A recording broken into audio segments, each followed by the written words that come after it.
بسم الله الرحمن الرحيم لا حول ولا قوة إلا بالله العلي العظيم الحمد لله رب العالمين وصلى الله على سيدنا ونبينا أبي القاسم المصطفى محمد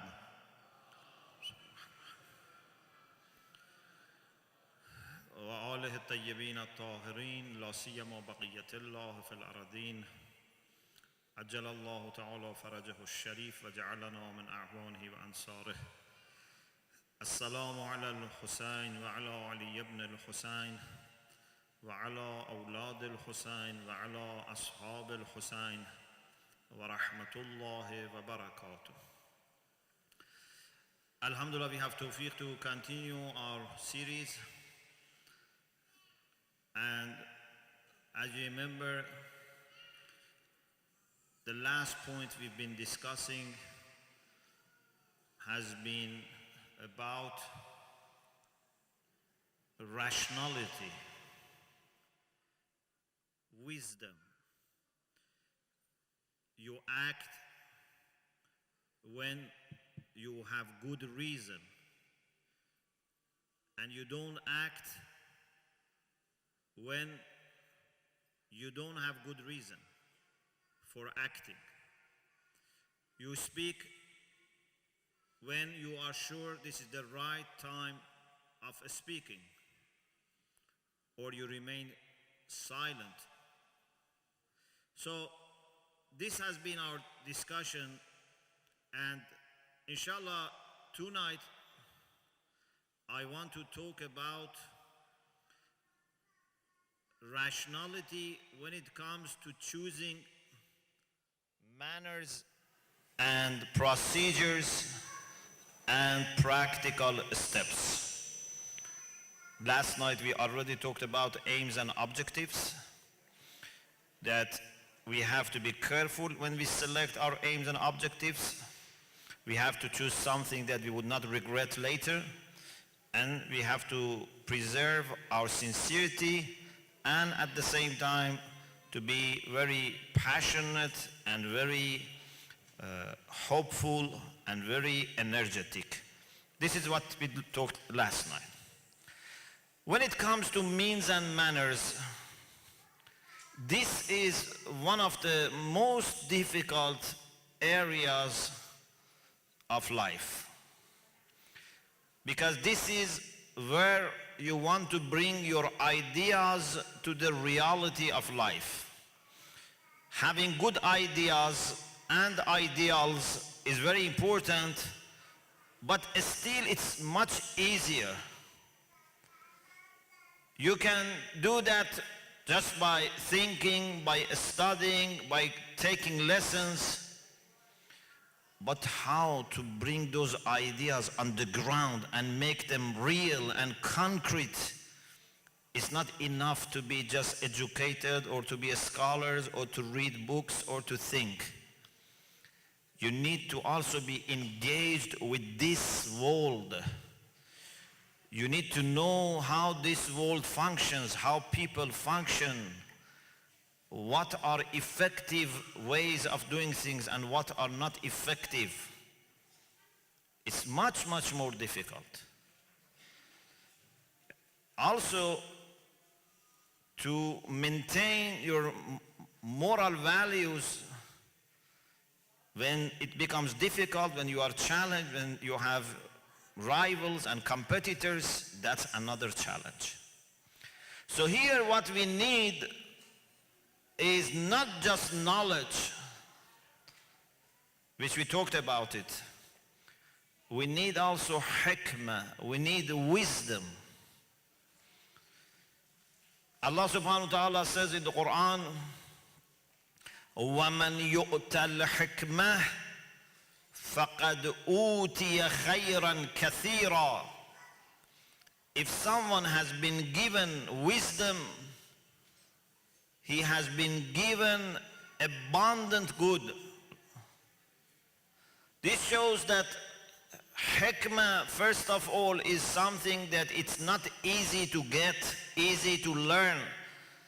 It's a gift given by Allah subhanahu wa ta'ala, but you can prepare for it.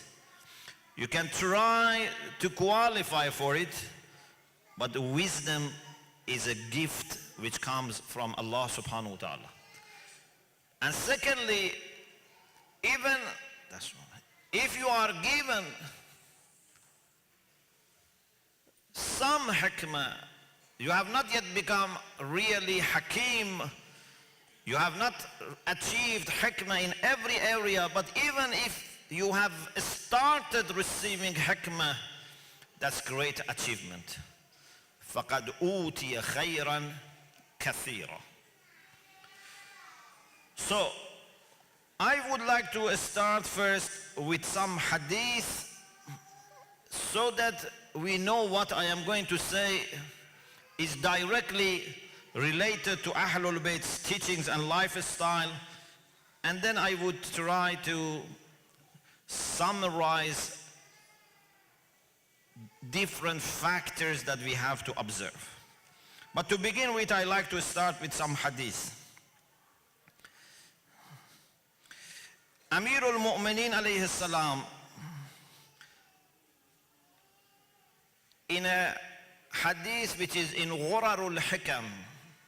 You know, Ghurarul Hikam is a collection of sayings of Amirul Mu'mineen, and it is like Nahjul Balagha, because Nahjul Balagha is only a collection of sayings of Amirul Mu'mineen, letters of Amirul. It's not everything Amirul Mu'mineen said.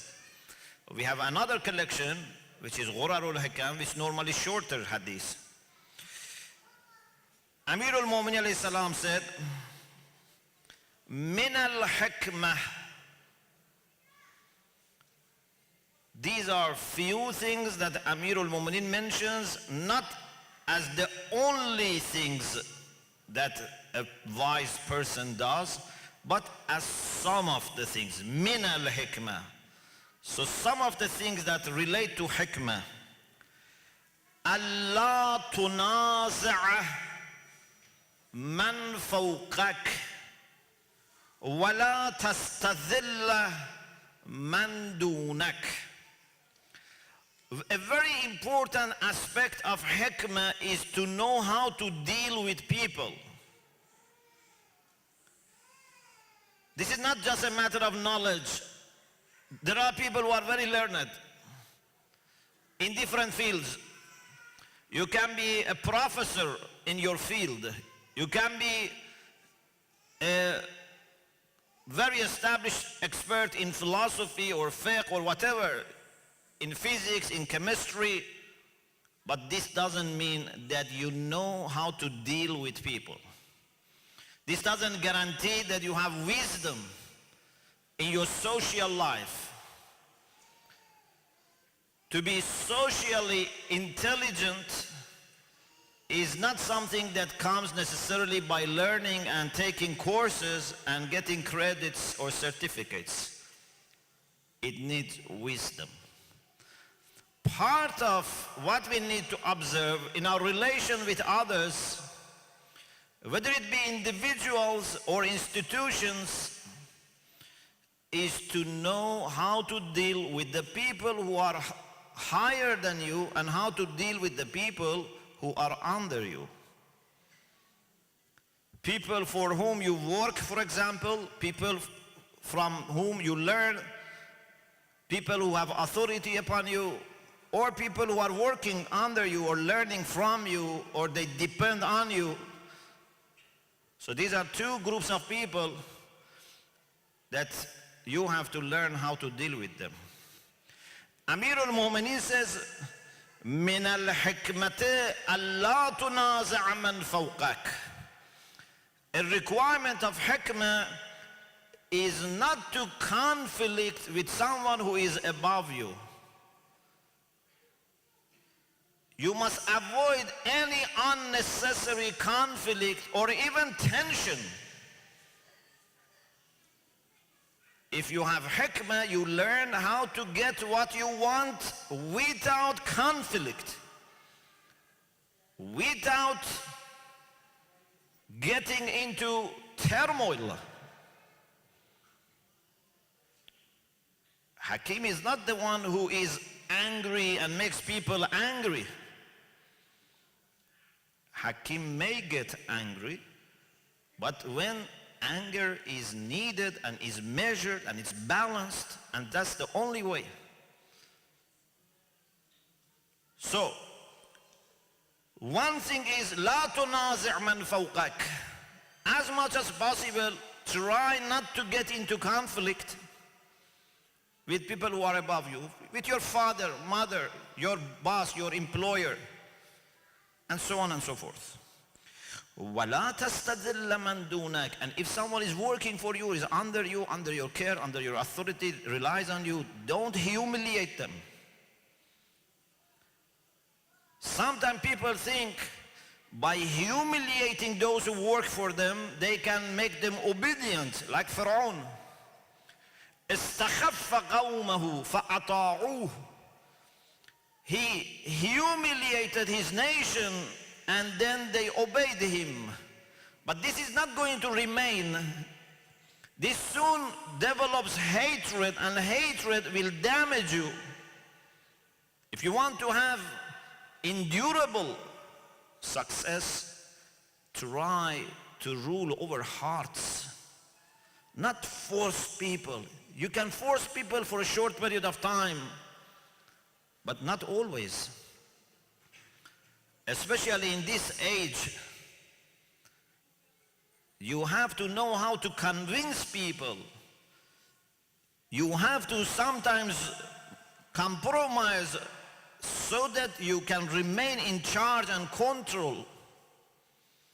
We have this beautiful hadith, آلة الرئاسة سعة الصدر. One of the means that you need for leadership is to have large heart, to have capacity.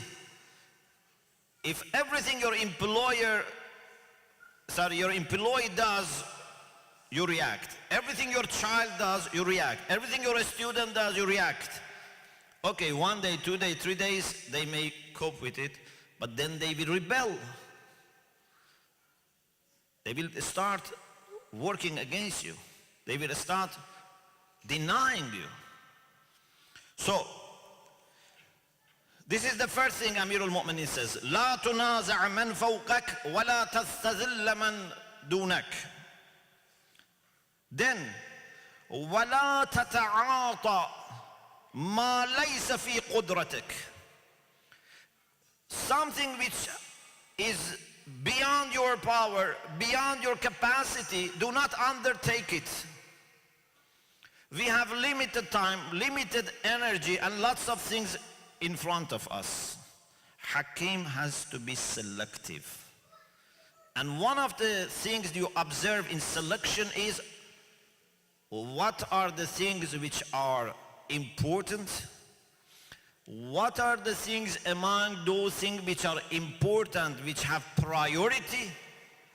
And then what among those things which are important and have priority, I can cope with, I can deal with, and then what among those things which are important and priority and I can cope with, I am the best person to deal with.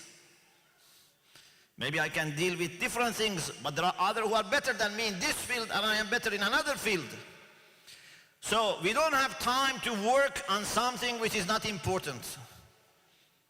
Even if they are okay, even if they are good, we have to work on things which are important because our time is very limited.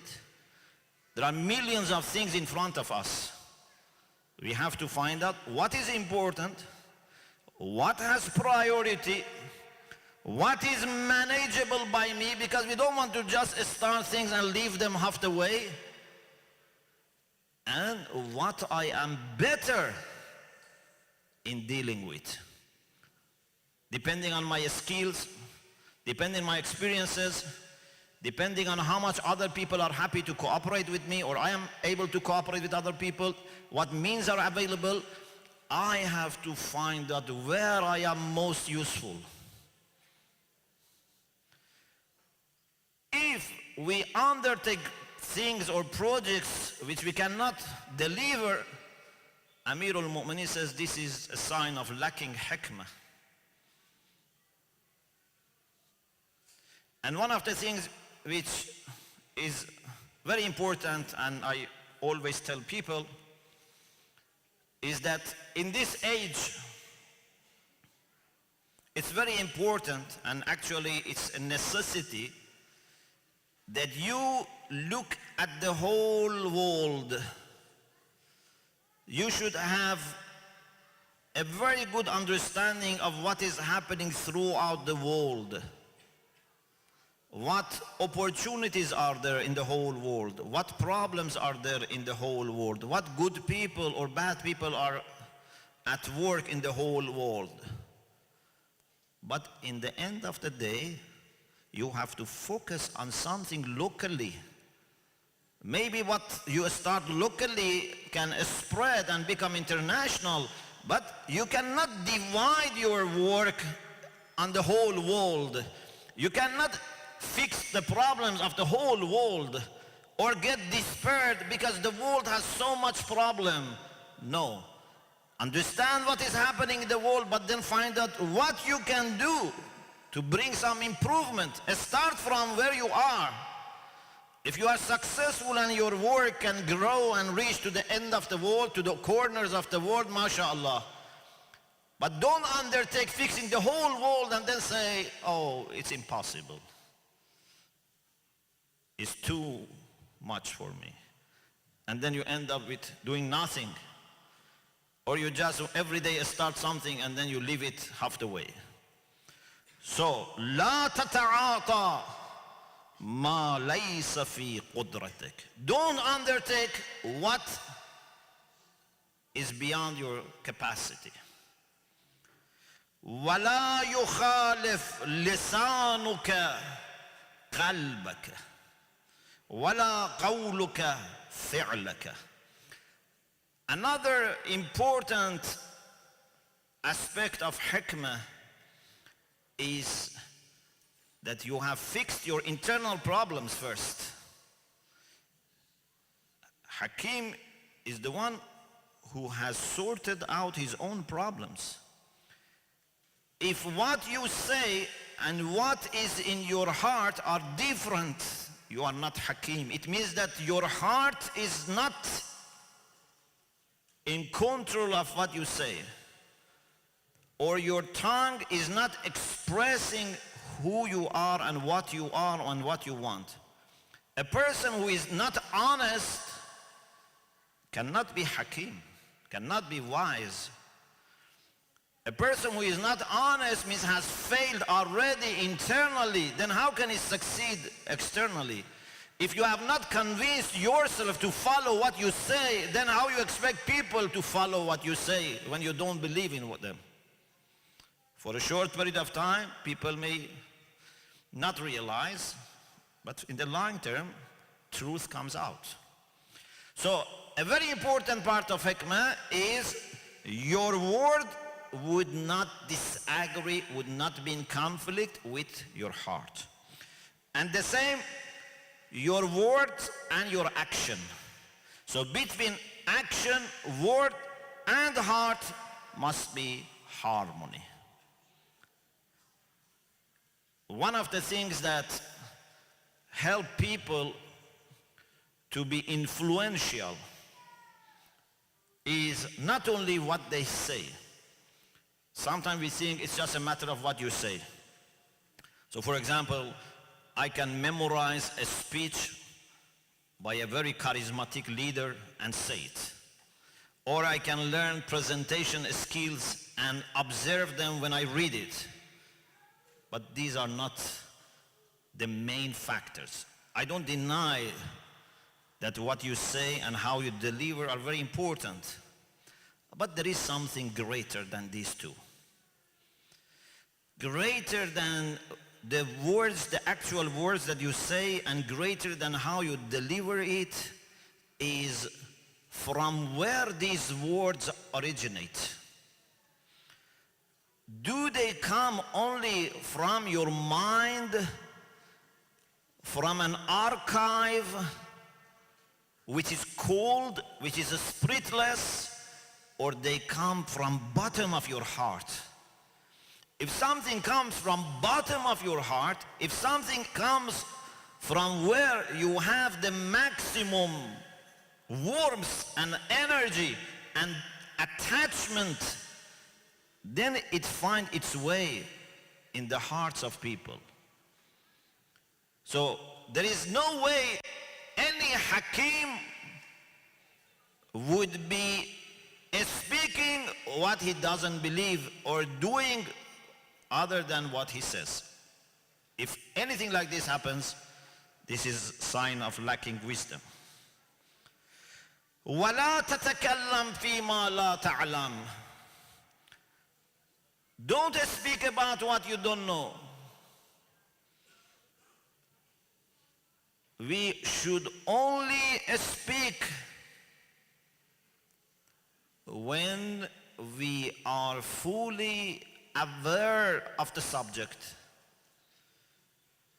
Quran says, لا تقف ما ليس لك به علم. Don't follow what you don't have knowledge about it, what you don't know.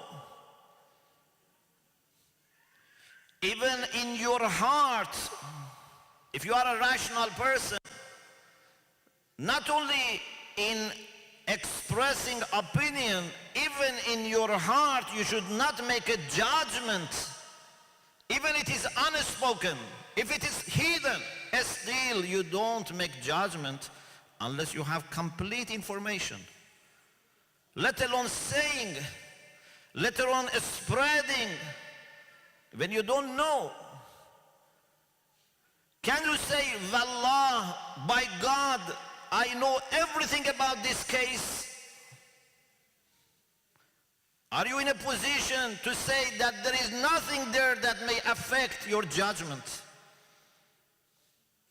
Many times we say things, we judge, we condemn people just because we have an opinion. Opinion is not enough. You should have certainty. Even every certainty is not enough. People say, I am certain. Then you ask them, okay, what's the evidence? No, I am certain. Certainty should come from rational ways and should be verified by rational people. Something that you can bring to the public evaluation. Otherwise, in social life, I cannot just rely on my own certainty. I had a dream, or I just feel like this. And then based on that, I'll make judgments. And I start categorizing people, accepting some, rejecting others. This is not rationality. So you have to have knowledge, not some knowledge, comprehensive knowledge. You can know in and out. You can know everything about that subject. And also you have to be ready to discuss. If you are that confident that you have checked everything, you have listened to all other opinions, you have been discussing with other people, then you just can say, I have sound opinion. But even after that, are you supposed to say everything that you have sound opinion? Is it not this going to be ghaibah? Isn't this not going to cause division, confusion, tension? So just knowing is not enough. You have to observe, in addition to knowledge, whether there are good reasons to say what you have knowledge for. So Amir al-Mu'minin says, لا تتكلم فيما لا تعلم. And then he says, ولا تترك الأمر عند الإقبال وتطلبه عند الإدبار. Hakim is the one who knows what's the proper time to start or to end. Sometimes the time is not just there. Things are not prepared. If you rush, you are not going to get the result.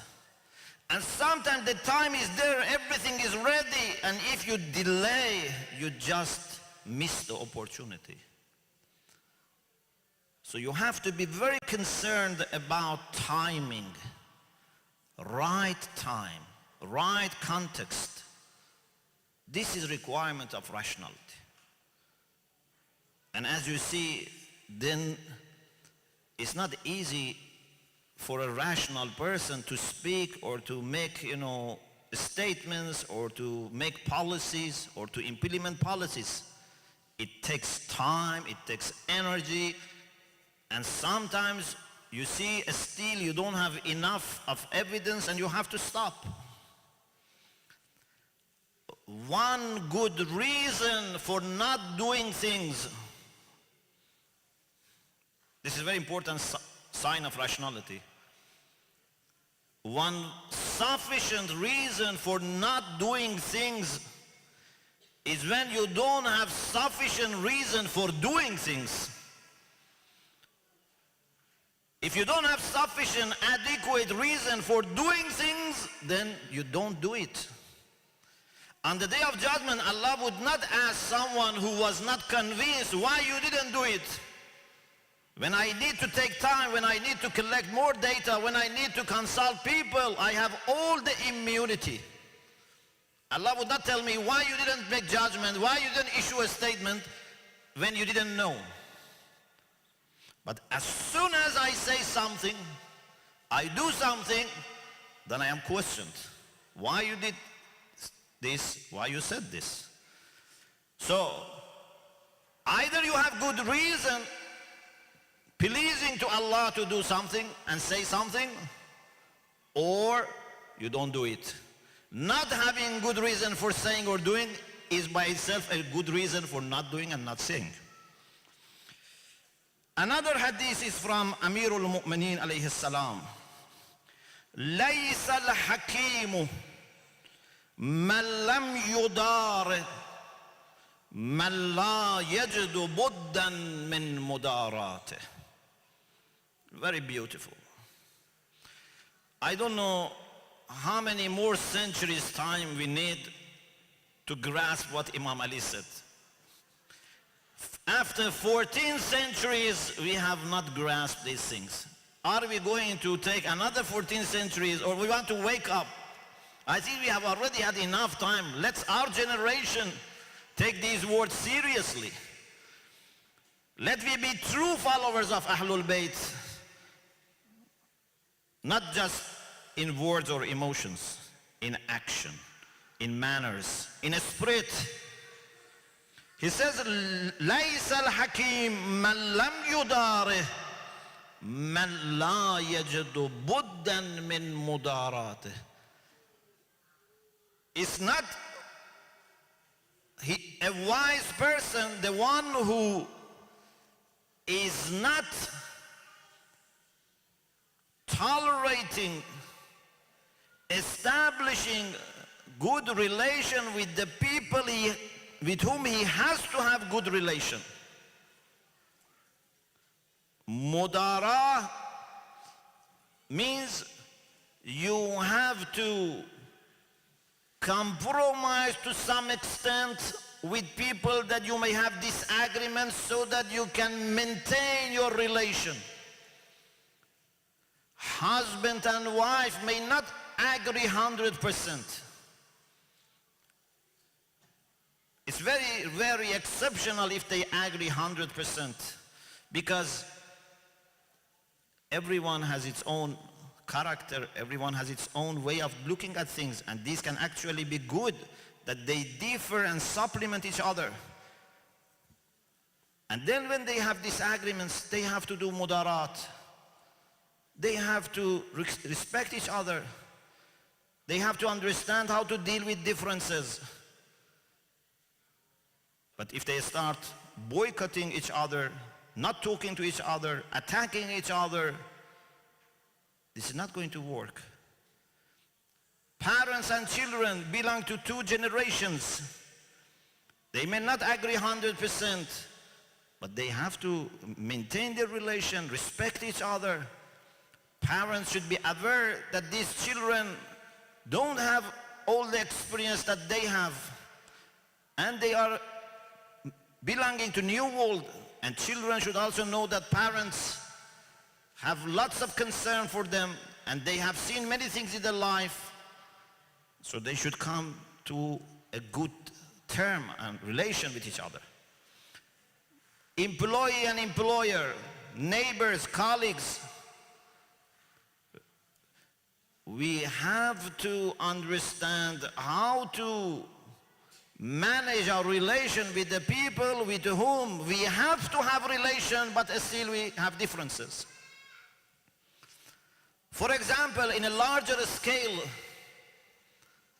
Muslims from different schools of Islam, different madhahib, they have more or less differences. Some mazahib are closer, some are farther away from each other. But we have to learn how to be working together. Hikmah requires us to respect each other, recognize each other as brothers and sisters in Islam, and work together. Because there is no way for us to ignore each other and say, okay, I act as if the other party doesn't exist, or I try to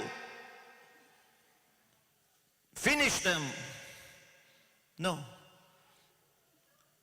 And this is what true Sunni and true Shia have always been doing.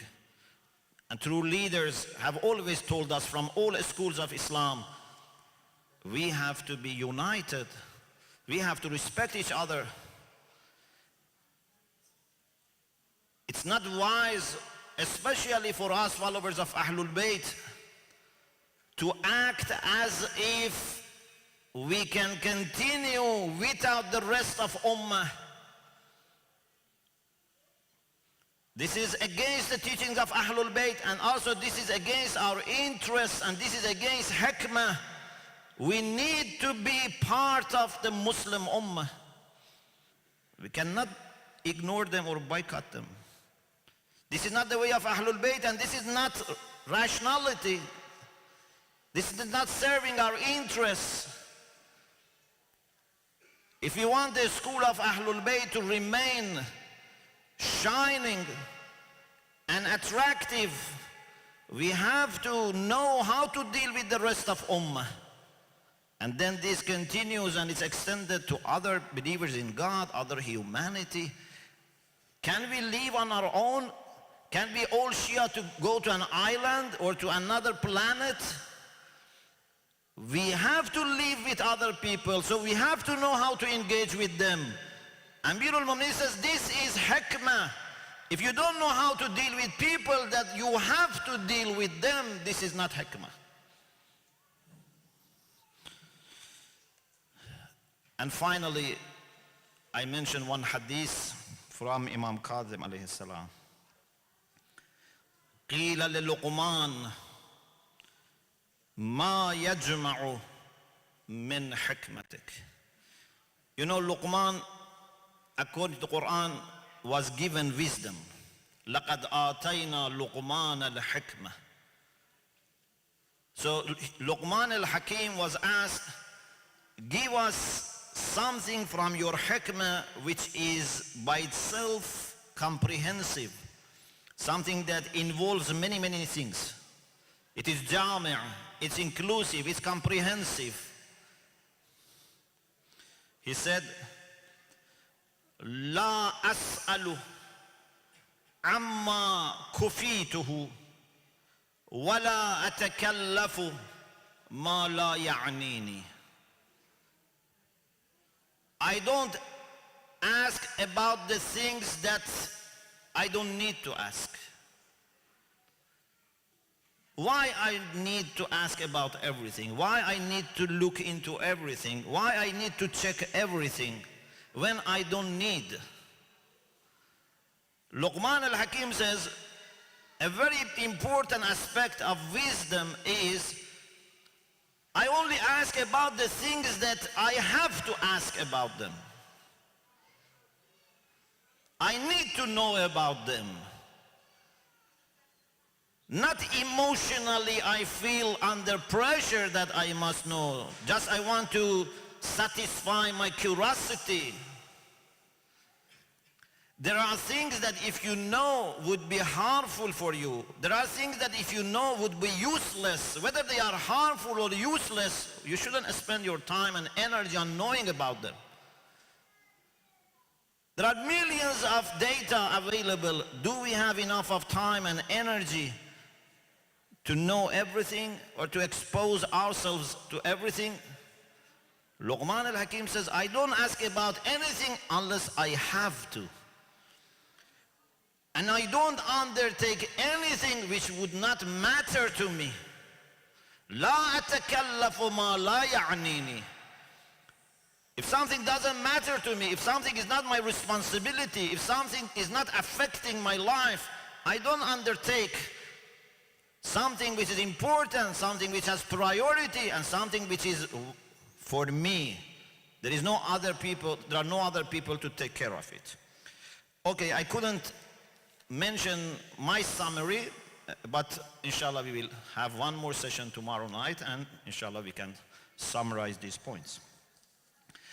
Tonight is the night of Ashura, and this is very, very difficult night for Imam Hussein alayhi salam and his family and his companions.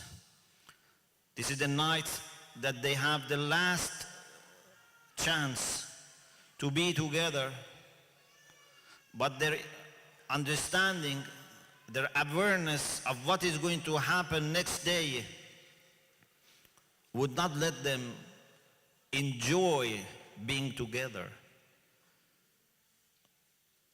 When you have someone dear with you and you know that soon he's going to travel, or God forbid, he's ill and soon he's going to depart, you don't really enjoy the time that you are together because you are always concerned that this is for a short period of time and soon I will be deprived. So it's a mixture of pain and pleasure. It's not free from pain. In Tabari, the history by Tabari, there is a story mentioned from Imam Zainul Abidin alayhi salam. And this is about this night of Ashura. إني جالس في تلك العشية التي قتل أبي صبيحتها. I was sitting in the night that my father was killed the day after. وعمتي زينب عندي تمرضني. And my aunt Zainab was with me, looking after me, because Imam Sajjad was very seriously ill, so needed care. إذ اعتزل أبي بأصحابه في خباء له وعنده حوي مولى أبي ذر الغفاري.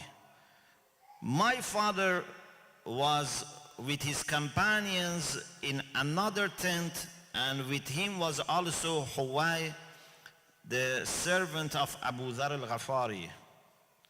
And my father was polishing his sword and reciting this poem. يا دهر أف لك من خليلي كم لك بالإشراق والأصيل من صاحب أو طالب قتيل والدهر لا يقنع بالبديل وإنما الأمر إلى الجليل وكل حي سالك سبيلي. And Imam Sajjad said Imam Hussein repeated these 2-3 times. Basically, this poem talks to the life, to the time, and says that you are not a good friend. You don't keep your friends. Your friends are killed. And when one of your friends one of the people inhabited in you is going to be killed, nothing can release him because you are not satisfied with alternative or replacement. So Imam Zainul Abidin says, I understood that my father is talking about his martyrdom. And I knew that it's going to be soon. So I felt very sad and my tears were coming, but I managed to control myself. فَرَّدَدْتُ دَمْعِي. I tried to keep my tears not coming out because I didn't want to worry my Aunt Zainab. فَعَلِمْتُ أَنَّ الْبَلَاءَ قَدْ نَزَلَ. But I realized that the calamity has come. فَأَمَّا عَمَّتِي فَإِنَّهَا سَمِعَتْ مَا سَمِعَتْ. But my Aunt Zainab heard what I heard. But she is a woman with passion, with emotions. She couldn't control her cry and her emotions. So she was very worried and went quickly to Imam Hussein alayhi salam. فقالت وثقلا ليت الموت أعدمن الحياة. I wish I had died before and had not heard you talking about your death.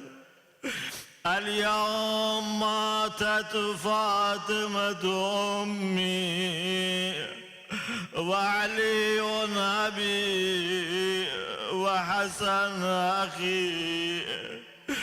Today my mother Fatima has died, my father Ali has died, my brother Hassan has died.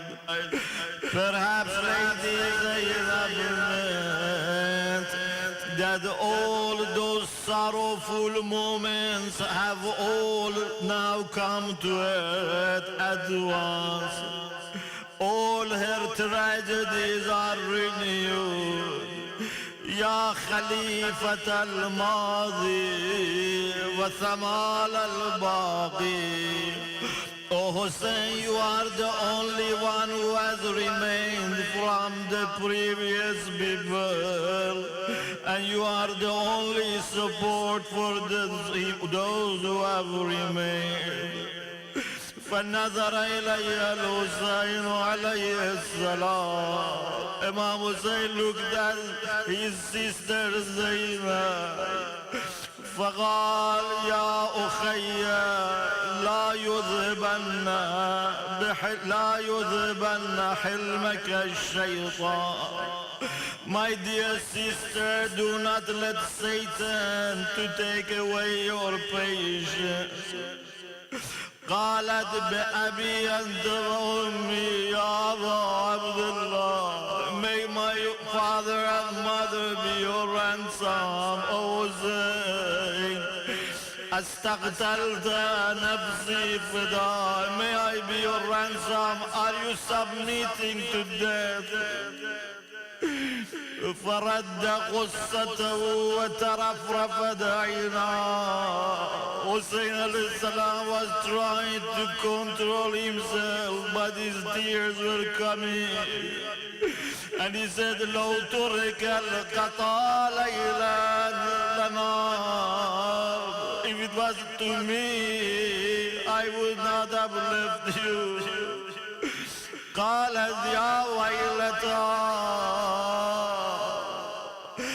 Lady Zainab started lamenting, crying. Imam Hussein said to Lady Zainab, Ya Ukhayya, my dear sister, for the sake of Allah, Please try to cope with this tragedy. All people of the earth are going to die. Everything other than Allah is going to perish. All people are going to be resurrected. My father was better than me. My mother was better than me. My brother was better than me. They have all gone and left. This is the nature of life. ألا لعنة الله على القوم الظالمين.